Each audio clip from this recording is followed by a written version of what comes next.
Provérbios 24, versículo 10. Se te mostras fraco no dia da angústia, a tua força é pequena. Palavra do Senhor Deus. Palavra do Senhor Deus, relatada em Provérbios 24, versículo 10. Repito, se te mostras fraco no dia da angústia, a tua força é pequena. Ora, a palavra do Senhor Deus claramente nos orientando o seguinte, olha, se nós nos mostrarmos fracos no dia da angústia, a nossa força ela é pequena. Agora, se no dia da angústia nós não nos mostrarmos fracos, a nossa força será grande. Obviamente, a palavra do Senhor Deus mostra claramente que os sentimentos nossos influenciam até o mundo espiritual. Os nossos sentimentos. É por isso que a palavra de Deus sempre vai orientar as pessoas a quê? A andar de cabeça erguida. Você sempre vai ver Deus orientando as pessoas a andarem de cabeça erguida. Não importa o que aconteça, não importa o que esteja acontecendo, o mundo pode estar um caos, o mundo pode estar desabando, mas o Espírito de Deus orienta as pessoas o quê? A andar de cabeça erguida. A palavra é clara, olha, se te mostras fraco, você vai ser fraco. Se você se mostra forte, você vai ser forte. Ou seja, controle mental da situação. Controle mental. Sentimento. Não pense que o sentimento brota do coração, porque cientificamente não é do coração. É uma expressão de dizer que é do coração, mas é tudo do cérebro. Tudo procede do cérebro. Os sentimentos, os pensamentos. É por isso que nós vemos o Espírito de Deus orientando as pessoas o quê?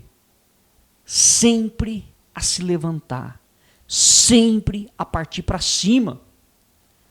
Nós vemos o povo de Deus saindo do Egito, diante do Mar Vermelho, e nas suas costas estava quem? O exército de Faraó. Moisés cai de joelhos e começa a clamar a Deus. O que Deus fala para Moisés? Moisés, levanta, parte para cima do mar. Parte para cima que vai abrir. Deus também poderia ter dito o seguinte, Moisés, levanta e parte para cima do exército de Faraó. Poderia ter dito isso também. Como inúmeras vezes Deus, liderando o seu povo na batalha, orientava o seu povo a partir para cima. Nós nunca vamos ver na história, nunca, o Espírito de Deus ficar com melancolia. É por isso que tem que se tomar muito cuidado com melancolia. Em nenhuma passagem dos textos sagrados, de Gênesis a Apocalipse, existe melancolia do Espírito de Deus. Em nenhuma. Josué, sucessor de Moisés, estava de joelhos, em prantos, clamando a Deus, porque o povo de Deus havia sofrido uma derrota contra o povo de Ai, a cidade de Ai, uma cidade pequena. E Moisés e Josué se lamentando, meu Deus, perdemos a batalha, o porquê que isso sucedeu, isso e aquilo. O Senhor Deus diz: Josué, fica de pé, rapaz. Fica de pé, eu vou te mostrar onde está o erro, onde está a falha. Não que seja errado a pessoa se prostrar de joelho para orar, nada disso. Mas ele estava com melancolia, assim como Moisés estava com melancolia diante do Mar Vermelho. Então o Senhor Deus disse o seguinte: olha, fica de pé e parte para cima, Moisés. Josué, fica de pé, eu vou te mostrar onde está o erro, o problema, e tem um porém. Você vai voltar lá. E agora vai com toda a força. E agora vai com tudo. Depois que consertar, que tirar o anátema, você vai voltar lá, Josué. Nesta mesma batalha onde você perdeu, você vai voltar, mas não vai voltar com o mesmo exército, não. Se você analisar a história, Josué foi com praticamente 3.000 homens. O Senhor Deus diz: dessa vez vai com força total, foram com 30.000 homens. 10 vezes mais força ainda. É para arrebentar. Olha a visão de Deus. A visão de Deus, olha a diferença da visão de Deus. Josué, na sua visão, enviou 3.000 homens contra o povo de Ai. Estava em pecado. Acã tinha tocado no anátema. Perderam a batalha. O Senhor Deus disse o seguinte: olha, vamos tirar o anátema, vamos corrigir. Corrigiu, tirou Acã, consertou o povo, falou: agora volta lá. Mas tem um porém, Josué. Você vai voltar com força total. Eu não quero só esses 3.000, não. Eu quero 30.000 agora. Agora é para arrebentar com tudo.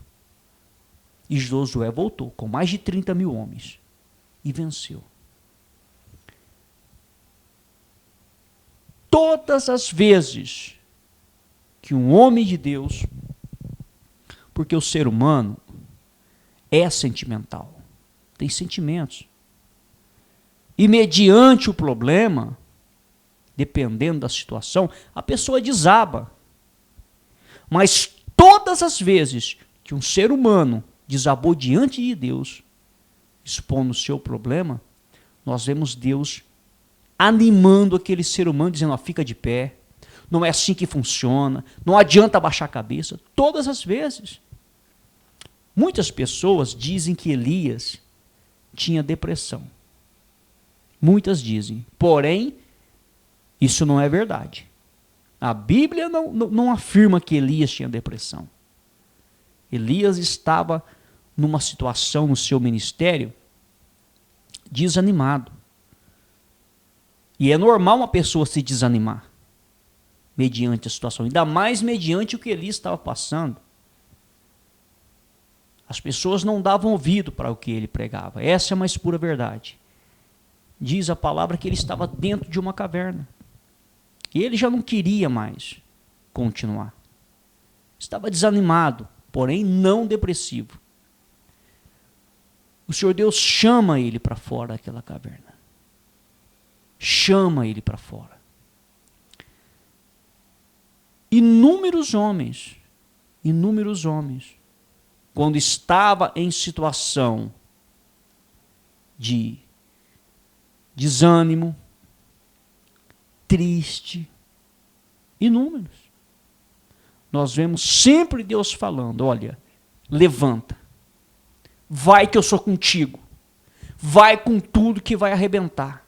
Nós sempre vemos o Espírito de Deus falando desta forma. Nós vemos Davi, quando chega na cidade de Ziclag, situação a qual ele estava indo com os filisteus para combater o povo de Israel, porque ele estava fugindo de Saul na época e ele não podia mais morar em Israel, ele foi morar com os filisteus. Então ele foi com o exército filisteus para enfrentar o povo de Israel. Então os príncipes do exército filisteus não concordaram, pediram para que Davi voltasse. Davi voltou para a sua cidade com seus homens. A cidade de Ziclag tinha sido saqueada, roubada pelos amalequitas. Todo mundo chorando, em prantos, alguns nervosos, querendo apedrejar Davi, matar Davi, culparam Davi, os seus próprios homens, 600 homens, Eles queriam matar Davi, porque as mulheres deles também tinham sido roubadas, os bens. A cidade foi saqueada e foi colocada a fogo na cidade de Ziclag. Havia 600 homens com Davi. Situação de guerra, derrota total. Você imagina 600 homens chegando na sua cidade, as casas que eles moravam destruídas, queimadas. Os animais que eles tinham foram roubados. Todos os bens materiais roubados. As esposas, os filhos foram levados, capturados. Perderam tudo que eles tinham. Alguns choravam, outros se lamentavam, outros queriam matar Davi, culparam Davi.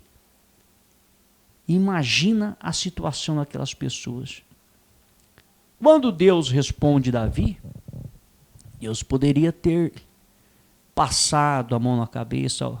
Olha, eu entendo o que vocês estão passando, é assim mesmo. Sabe que Deus orientou Davi? Davi, persegue esses homens que fizeram isso.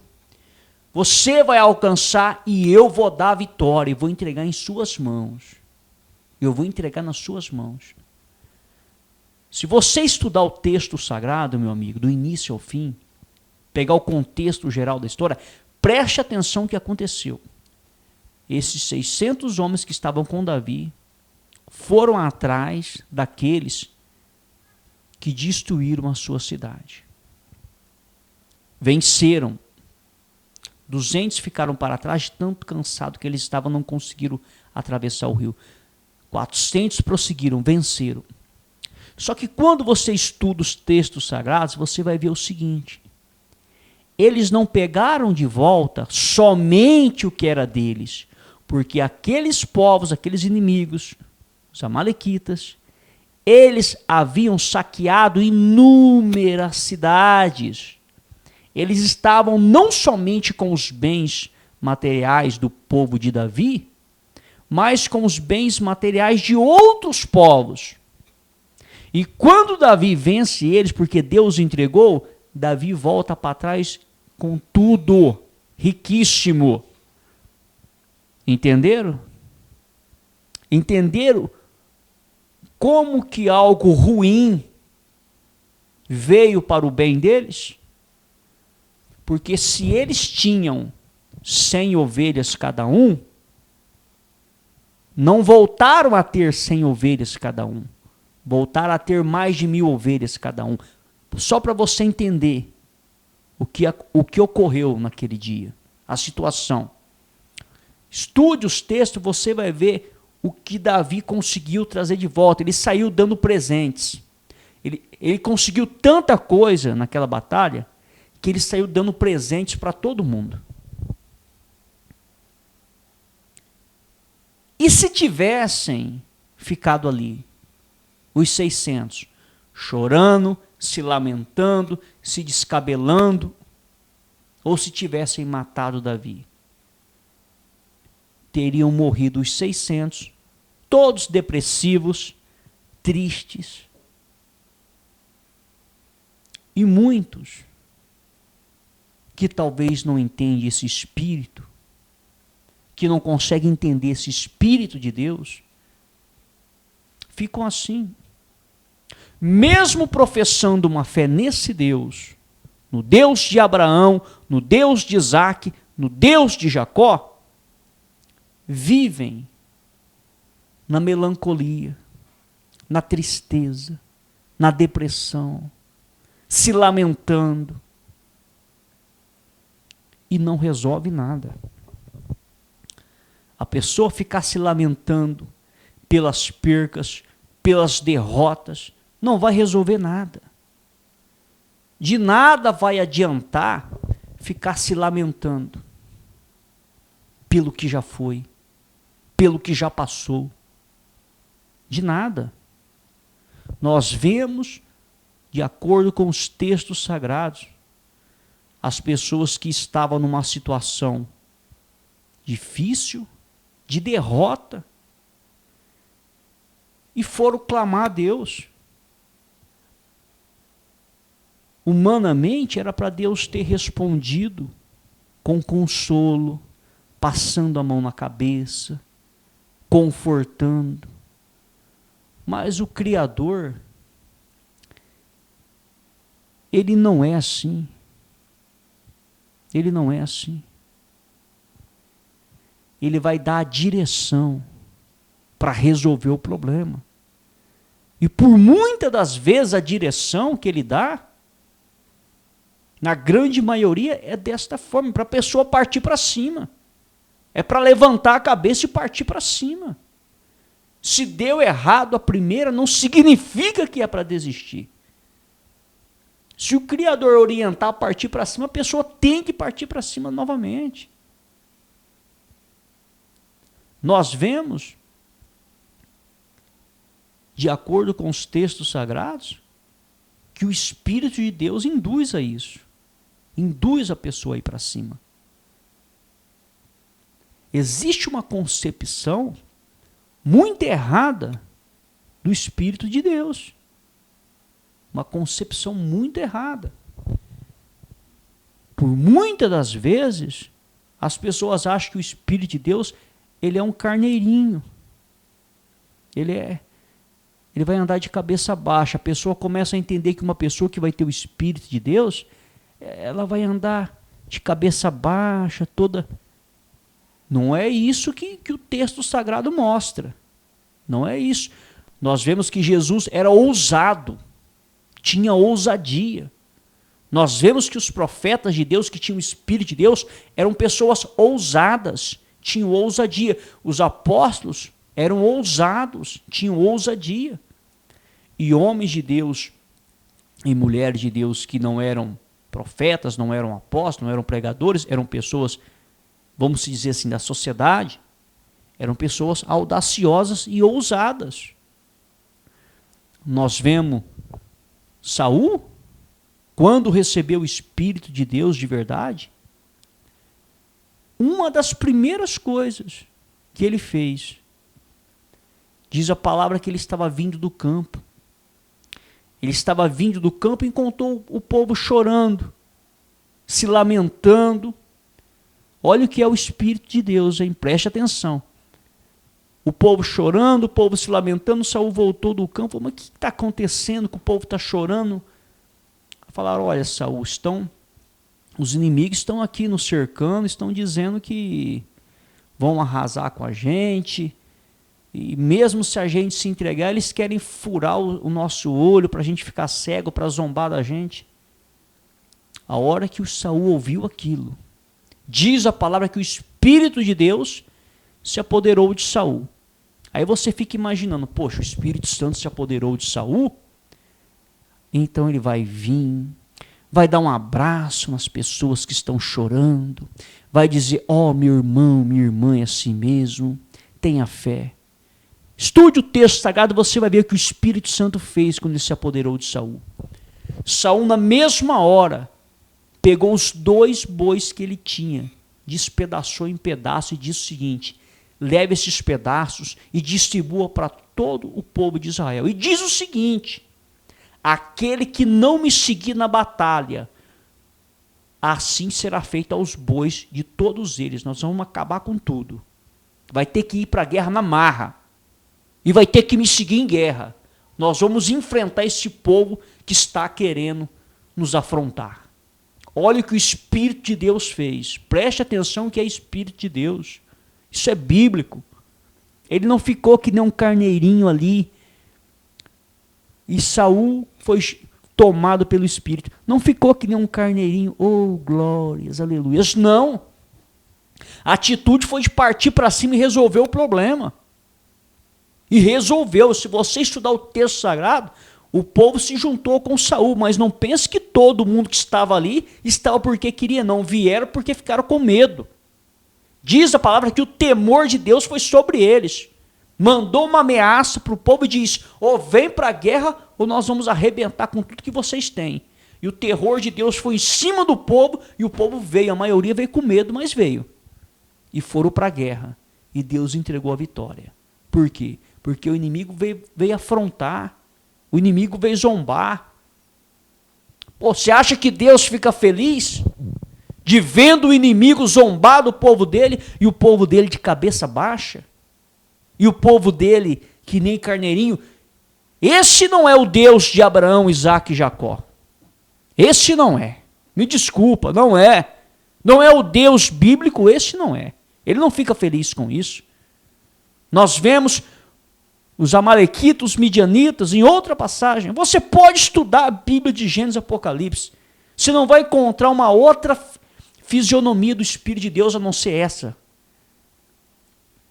Diz a palavra que os amalequitas, os midianitas, estavam saqueando Israel. Durante 7 anos, Israel plantava, chegava na hora da colheita, eles vinham, aquele povo endemoniado, roubava tudo que era de Israel, e trazia os seus gados, acabava com as plantações. Israel foi empobrecendo, foi empobrecendo, foi empobrecendo. E o Espírito de Deus toma um homem chamado Gideão. Esse homem se revolta. Esse homem se revolta contra aquela situação. Falou, eu não aceito mais isso aqui não. Aí você diz, poxa, como que é o Espírito de Deus? Um anjo vem falar com Gideão. E Gideão revoltar, fala, eu não aceito mais ser roubado. Eu não aceito mais ser passado para trás. Eu não aceito mais. Olha o que Deus responde para Gideão. Será que o Espírito de Deus poderia falar, olha Gideão, é assim mesmo, rapaz. Olha, faz parte da vida, olha. O Senhor Deus de Gideão, vai nessa sua força e você vai livrar Israel. Vai que eu sou contigo.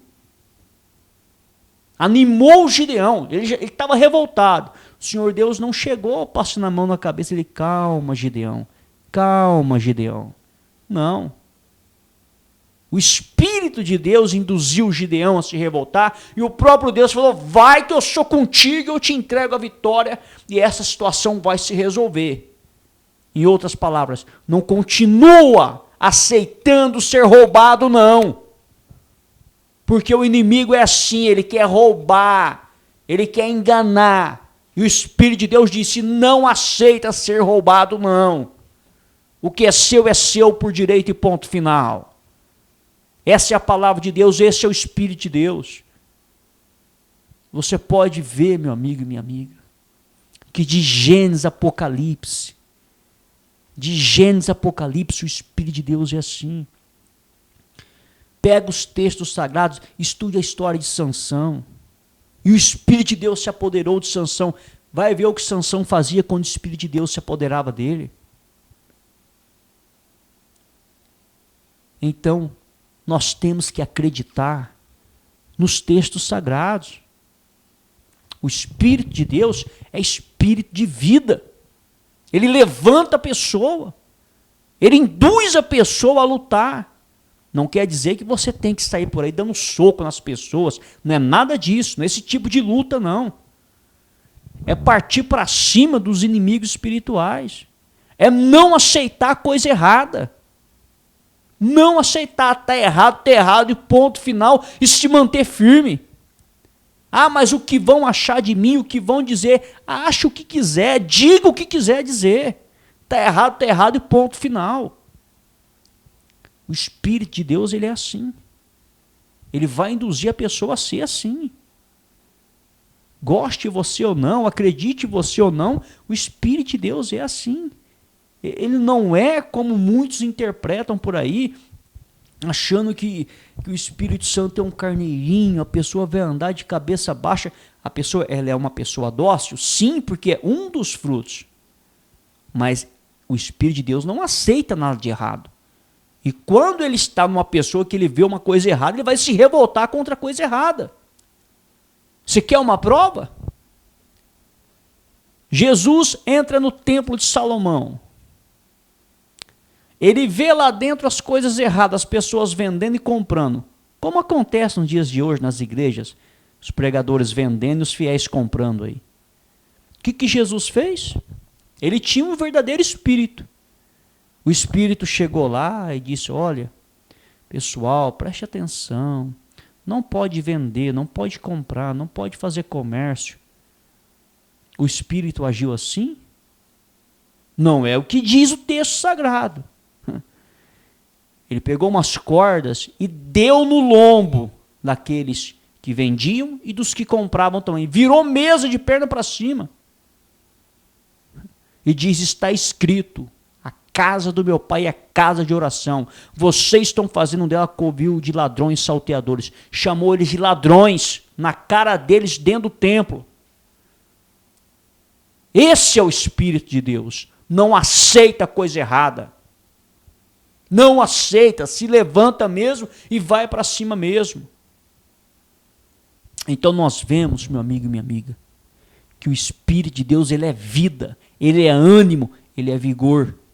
Ele vai partir para cima das coisas erradas mesmo. Ele vai induzir a pessoa a ir para cima.